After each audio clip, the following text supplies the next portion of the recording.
Hello স্টুডেন্টরা, ভালো করে লক্ষ্য করো। এটা একটা pest, this is call grasshopper. খুব ভালো করে লক্ষ্য করো, যেটাকে আমরা বাংলায় বলি গঙ্গা ফড়িং। একটু ভালো করে লক্ষ্য করো। হ্যাঁ, এটা হচ্ছে একটা ইনসেক্ট।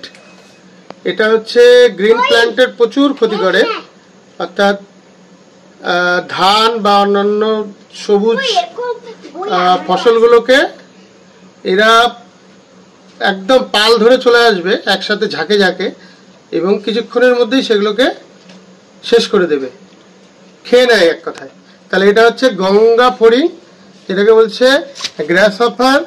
সব থেকে মেজর একটা পেস্টের মধ্যে মেজর পেস্ট হিসেবেই আমরা এটাকে ক্রিয়েট করব। খুব ভালো করে লক্ষ্য করো, খুব কাছ থেকে দেখো। এই হচ্ছে গ্রাস হপার।